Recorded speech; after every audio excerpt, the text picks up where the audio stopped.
Budget 2026 से पहले केंद्रीय कर्मचारियों और पेंशनर्स का फोकस एक खास नंबर पर है। 31 जनवरी 2026 की शाम तक जैसे ही लेबर ब्यूरो दिसंबर 2025 का AICPI डेटा जारी करेगा, वैसे ही ये साफ हो जाएगा कि जनवरी 2026 से महंगाई भत्ता यानी DA कितने पर लॉक होगा। मौजूदा संकेत बताते हैं कि DA सीधे 60% तक पहुंच सकता है। यही वजह है कि इस बार बजट से पहले का दिन सैलरी के लिहाज से बेहद अहम माना जा रहा है।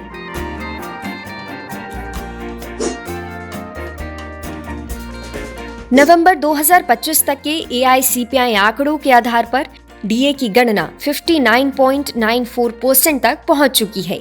इसका मतलब ये है कि दिसंबर 2025 के आंकड़ों में अगर मामूली सी भी बढ़ोतरी होती है तो DA सीधे 60% पर पहुंच जाएगा। इसीलिए माना जा रहा है कि बजट पेश होने से पहले DA का गणित लगभग लॉक हो चुका होगा।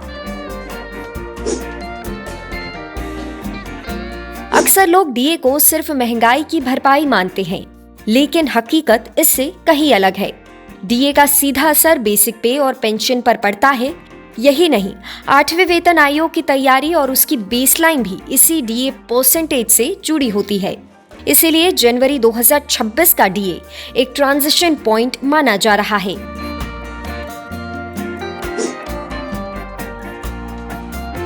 AICPI यानी all India consumer price index देश में महंगाई की दिशा को दिखाता है।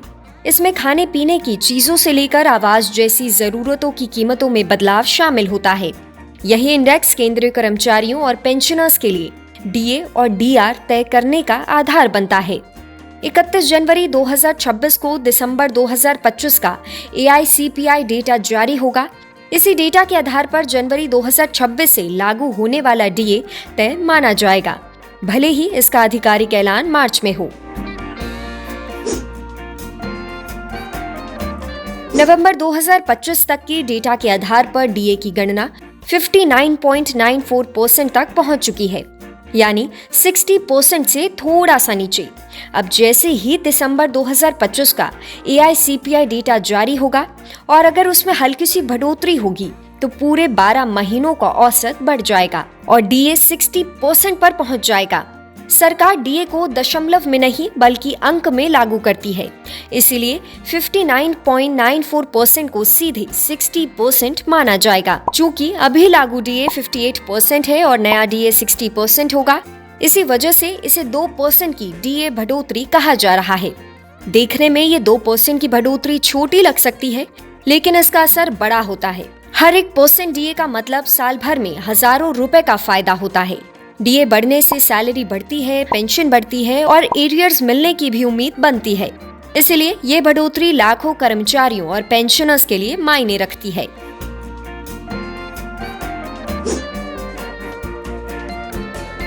अगर किसी कर्मचारी की बेसिक सैलरी 50,000 रुपए है तो मौजूदा 58% DA पर उसे 29,000 रुपए मिलते हैं। DA 60% होने पर ये राशि 30,000 रुपए हो जाएगी, यानी हर महीने 1,000 रुपए का ज्यादा फायदा। साल भर में करीब 12,000 रुपए का तो फायदा हो ही जाता है। पेंशनर्स के लिए भी हर महीने लगभग 700 से 1,000 रुपए तक की बढ़ोतरी संभव है।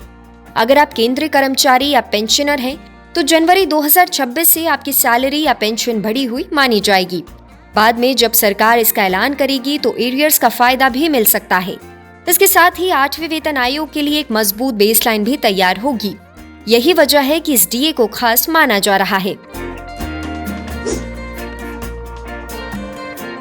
जनवरी 2026 का DA इसीलिए भी खास है क्योंकि 7वें वेतन आयोग के आखिरी अहम DA के तौर पर इसे देखा जा रहा है। 8वें वेतन आयोग लागू होते ही DA की गिनती फिर से 0 से शुरू होगी। ऐसे में 60% का यह आंकड़ा इतिहास में दर्ज होने वाला है।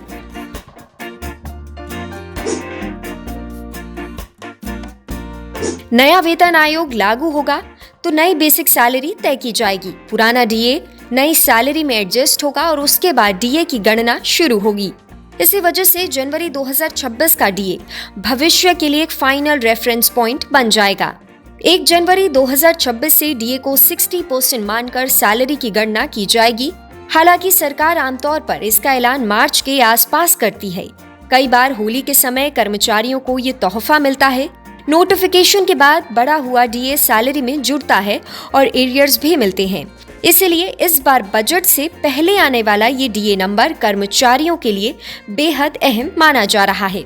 इस खबर पर आपकी क्या राय है, हमें कमेंट सेक्शन में जरूर बताएं और ऐसे ही अपडेट्स के लिए देखते रहें जी बिजनेस।